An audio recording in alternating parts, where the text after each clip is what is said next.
we're going to move on now to our special feature that we do every week, where we look at a particular director, our favourite films of that director.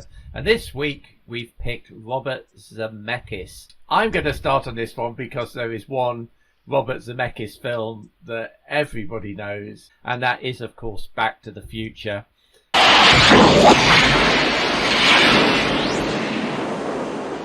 I've picked this Zemekis film just because it's one of my favourite films.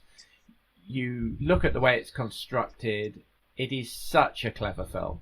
It's clever in terms of its story arc and the way in which it's actually been put together. And it's so clever in terms of many of the little details that keep being dropped into it. Like, I love the fact that they start off in Twin Pines Mall, and then one of the pine trees gets run over by the DeLorean, and when he comes back to the future, it's Lone Pine Mall. Things like that are just absolutely awesome. And the whole thing is really anchored as well by fantastic performances. So Michael J. Fox, who replaced Eric Stoltz, who was actually mentioned in The Flash as well, isn't he? there's a gag in The Flash about that, which I thought was very funny. He is an absolute breath of fresh air in that film, and we were talking about this a few weeks back when we looked at his documentary Still, which, again, if you've not seen it, it's on Apple TV, and the Michael J. Fox documentary, really, really good. But he is absolutely fantastic, and the way in which he spars with Christopher Lloyd, Biff as well. He's absolutely fantastic. And Crispin Glover as well. It's absolutely perfectly cast in that. So perfect casting, perfect plot, great special effects. The measure of a good film is one that you can actually take out your DVD or Blu-ray case, put on at any particular time and enjoy it again. And Back to the Future is one such film for me. So that's my choice. Scott, let's go with your favourite Zemekis film. So I was between two that I consider as two of my favourites, both starring Tom Hanks. But the one I'm going to pick is Castaway. Okay, I'll cancel Saturday. No, don't. If I'm not here, I'm not. Just so long as you're here New Year's Eve. I will be here New Year's Eve, I promise. With Castaway, this is the story of Tom Hanks, who gets stuck on an island by himself and essentially has to survive. Really quite simple when you put it like that, I suppose. It's just when you see the sort of humanity and the psychological perspectives that come when you are alone and you're put in that position. And obviously you get things like Wilson, who's probably one of the most famous inanimate characters in the world. It's shocking he didn't get a Best Supporting Actor. I know, right? Everyone loves Wilson. Yeah, for me, this is just one of those ones where it's Tom Hanks at his pure acting best. It was that period where he was really at his peak. I've not watched it a lot of times, but whenever I do watch it, I feel like I'm watching something special. And I feel like this is where Zemekis was in his heyday, before he started going crazy with all the weird CGI technology. Although I know Emma's going to talk about one that I really enjoyed. Yeah, so for me, Castaway is just a really, really impressive drama. Yep, okay. I'm with you on that one as well. Emma, let's go to your CGI-based wacky one. So I picked Welcome to Marwen. I was a hell of a good artist, and now I can barely write my name. So my dolls have to tell a story. At your service, mademoiselle. It's only a few years old.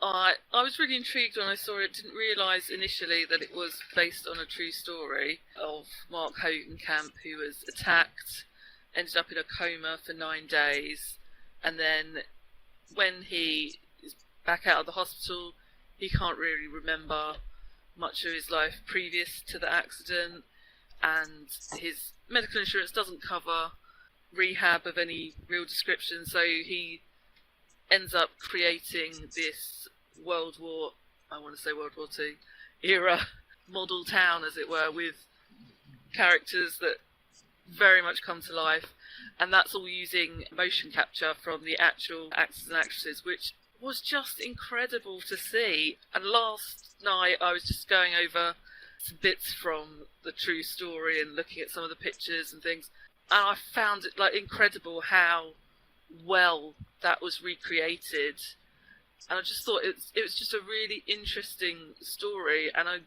glad. I would never have known about it had it not been for this film.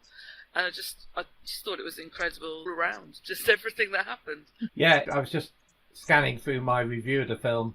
I gave it 8 out of 10, and when it started I thought it was going to be a 4 or 5 out of 10, but then it just got under my skin, and Steve Carell got in my head, and the kind of knockout thing was the final caption that said based on a true story, which again, it's just such a fantastical story that it was like a stun grenade that kind of got dropped in with that thing. Yeah, it's an interesting film because a lot of people didn't see it at the time. I don't know when it came out. Was this 2019? So it was just before lockdown.